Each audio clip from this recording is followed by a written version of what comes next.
Değerli protokol, kıymetli misafirler. Atatürk Sanat Galerisi her hafta birbirinden güzel sergilerle sanatseverleri buluşturmaya devam ediyor. Bu haftada Tahsin Ceylan'ın Van Gölü'nün Sırları adlı fotoğraf sergisi sizlerle. Hepiniz hoş geldiniz. Van'da olmaktan her zaman mutluyum. Bir kez daha bu mutluluğu yaşıyorum. İlk benim Van Gölü'yle tanışıklığım aslında 1995 yılına tekabül eder. O zaman yine valiliğin bir faaliyeti vardı. Biliyorsunuz Van Gölü canavarı. Vali yardımcımızın öyle bir duyurusuyla bütün Türkiye buraya yığıldı. O yığılanlardan biri de bizlerdik. Bir Aralık ayının soğuk günlerinde böyle muslukların donduğu, bizim ihtiyaç için camilerin şeylerine koştuğumuz böyle bir kış gününde biz Van Gölü'nün soğuk sularıyla tanıştık. O yıllarda Van Gölü'nün altında tabii dijital teknoloji yok, slide kullanıyoruz. Slide'la da böyle bir mezar taşlarına rastladık. Hatta bugünlerde biraz önce Sinan Bey'le konuştuk. Adil Cevaz'da bir de taş kule görmüştük. Ve o mezar taşlarını gördüğümüz zaman da ben kimseye söylemek istemedim. Çünkü bu biliyorsunuz mezar hırsızlığı dünyada da çok meşhurdur. Dedim ki biraz yukarı çıkayım bakayım ki gözlerime bir kerteriz alayım. Sonra yukarı çıktım. Bir baktım kavak ağaçları var. Tamam dedim. Burası yerimizde dedim. Tabii daha sonraki yıllarda sürekli geldik. Burada daldık. Ben sürekli kavak ağaçları arıyorum. Sonra dediler ki ya Van Gölü'nün her tarafında kavak ağacı var. Siz böyle bulamazsınız. Ve velhasıl biz bir gün sabah kahvaltısında Gevaş'ın o dönem belediye başkanı olan Sinan Başkanım'la kahvaltı yaparken bu hikayeyi anlattık. Ya dedi hocam ne arıyorsun? Onlar tam bizim burada burnumuzun dibinde.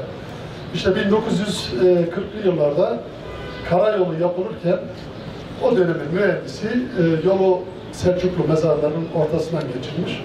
O mezar taşlarını da alıp da Gevaş'ta iskele yapmışlar. Sonra göl suyu yükselince de o mezar taşları da suyun altında kaldı. Bu sergi aslında geçen yıl yine DAKA tarafından hazırlandı ama çok özel bir protokole sunuldu. Çok insan göremedi. Sayın Vali hatırlar Emine Hanım'ın geldiği geçen yıl böyle bir 20-30 kişi görebildi. Sonra dedik ki biz bu sergiyi halka açalım, herkes görsün ve sergi üzerinde de anlatımlar yapalım. Yine bir yerde dedim suyun altında Urartu Kalesi'ne benzer 27 metrede bir burç gördük. Sonuçta burç demek o zaman kullanılan bir alan demektir. Ama şu anda 27 metrede. Demek ki göl suyu 27 metreden daha fazla çekilmiş olmalı ki, yükselmiş olmalı ki o burç suyun altında kalsın. Van Gölü sadece Vanlara ait değil, bu bölgeye ait. Ecdattan bize miras kalmış, bizden sonraki torunlarımıza da Yaşar Kemal'in tarif ettiği gibi masmavi teslim etmemiz lazım. Van Gölü'nü kirlenmekten kurtarmak ve kirlenmiş kısmını temizlemek de en başta bizlerin görevi ama tüm Van halkının, tüm yöre halkının, Bitlis'in, bu civarda yaşayan herkesin görevi. Ve sağ olsun Tahsin Hoca gibi Van Gölü'nün keşfinde ciddi bir emeği var ama epey kişi keşfetmeye çalışıyor. Ben inanıyorum Van Gölü'nün derinliklerinde gizli olan, tarihi olan sırların çok azını keşfettik. İşte sağ olsun Van Gölü'nün hem tanıtımında hem de bu bilincin oluşumunda en çok emeği olanların başında Tahsin Hocamız geliyor. Bugün de tekrar o farkındalık eylemlerinden birini İpekyolu Belediye'mizle birlikte gerçekleştiriyorlar. Ben bu sergide emeği geçen başta Tahsin Hocamız, İpekyolu Belediye'miz katkı sunan tüm dostlara teşekkür ediyorum. Ve bunların kamuoyuna duyurulmasında basınımıza gerçekten teşekkür ediyorum. Bu Van Gölü sadece bizim değil, bütün insanlığın bir değeridir. Hep birlikte Van Gölü'ne sahip çıkalım. Bu anlamda bu sergide emeği geçen herkese tekrar teşekkür ediyorum. Bismillahirrahmanirrahim diyoruz, açıyoruz.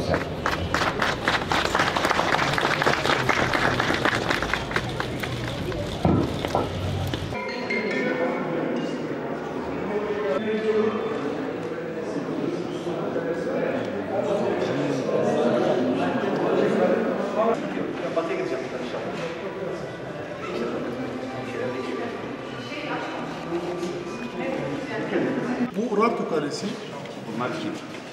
İşte biri Serkan. Bak şurada. Hemen. Ha bu arada Van Diving biliyorsun bu bölgenin tek dalış okulu. Açılışını yaptık ya Sayın Valim. Ama yani böyle bir coğrafya Avrupa'da olsa en az burada 30 tane dalış okulu olur. Yaşına geldik gençler. Ama çok sıcaktı o gün. Çok sıcaktı. Yazdı. Şu da Sayın Valim. Bu çok acayip bir iş bu yani. Ben Sayın Valim, aslında Van'da çok şey var. Yani sadece bir şey değil, çok fazla şey var. Şimdi bu mandalar, ben bunun ismini bütün arkadaşlara dedim ki ezberleyeceksiniz. Latince adı bubalis. Bunlar hiç çoban yok. Kışın geliyorlar, buzu kırıyorlar. Altındaki otları yiyorlar ve sonra geri gidiyorlar. Biz de dedik ki Kaz Gölü. Biz de dedik ki bu böyle olmaz dedik. Ben Ankara'dan atladım geldim. Fatih hatta diyor ki hayatında senin o kadar hızlı yürüdüğünü görmedim. O karda eksi 23 derece dışarısı. 23 dereceydi gündüz gözü yani. Geldik biz burada bunların bu yaşamına tanık olduk. Van Gölü'nün filmlerinde de içinde de var ama burada da dedik sevgili de olsun. Yani Van'ın her tarafından bu ilginizi çekti. Evet. Şimdi Şamlar kanalını biliyorsunuz. Bizim kompütür derinliği gösteriyor. En aşağıdan kayıt alıyoruz, kompütürün fotoğrafını çekiyoruz. Bir de yukarıya çekiyoruz. Aradaki mesafeyi de zaten derinlik olarak veriyor yani. Bu mezar taşları. Sonra Sayın Valim, Bodrum Kültür Bakanlığı bunu Bodrum Müze'ye havale etti bu konuyu. Bodrum Müze Müdürü de arkadaşımızdı, Yaşar abi. Dedim ki sakın bunları çıkartma kararı vermeyin. Onlara da rapor yazdılar, su altında kalsınlar diye. Doğru, şimdi Sayın Valim, güneş ışığı var ya, gün ışığı yere düştüğü zaman 5500 Kelvin. Bizim kullandığımız flaşlarla 5500 Kelvin olduğu zaman biz suyun altında orada güneş iniyormuş gibi bu fotoğrafı aynı içinde çekebiliyoruz sıcaklıkta.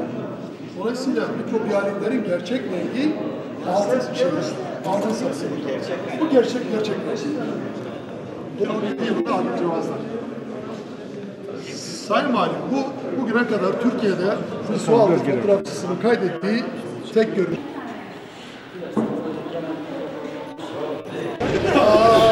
Say.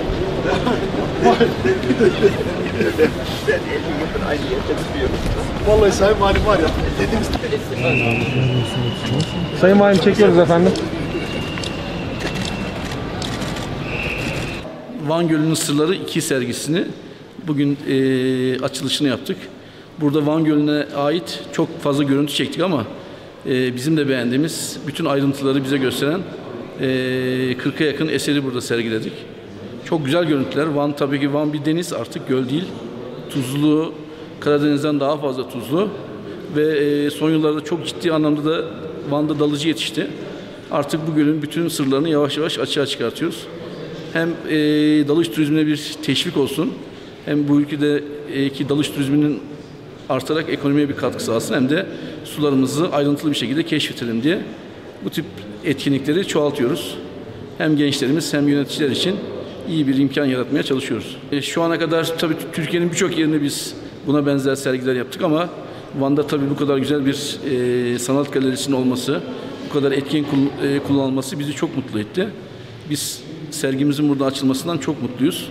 Çok güzel bir eser. İpek Yolu Belediyesi'ne teşekkür ederiz.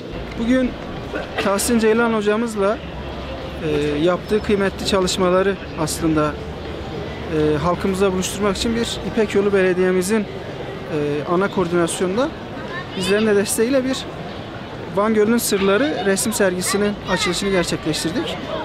Biliyorsunuz biz vatandaşlar olarak hep gölün güzelliklerine, üst güzelliklerine, yani suyun üstüne odaklanıyoruz ama suyun üstünden daha fazla suyun altında Van Gölü bünyesinde sırlar barındırıyor. Biz daha önce Tahsin Ceylan hocamızın eserleriyle Van Gölü'nün Sırları adlı belgesel filmi 1, 3 ve 16 dakikalık versiyonlar olarak 5 dilde Anadolu Kalkınma Ajansı olarak yaptık ve vatandaşlarımızın beğenisine sunduk. Daha sonra Van Gölü'nün Sırları fotoğraf albümünü yine Tahsin Ceylan hocamızın eserlerinden oluşan fotoğraf albümünü vatandaşlarla buluşturduk. Bugün de Tahsin Ceylan hocamızın seçkin fotoğraflarından oluşan resim sergisini İpek Yolu Belediyesi'nin ev sahipliğinde açmanın mutluluğunu yaşıyoruz. Tüm vatandaşlarımızı Van Gölü'nün Sırları fotoğraf sergisini görmeye davet ediyoruz. Teşekkür ediyorum.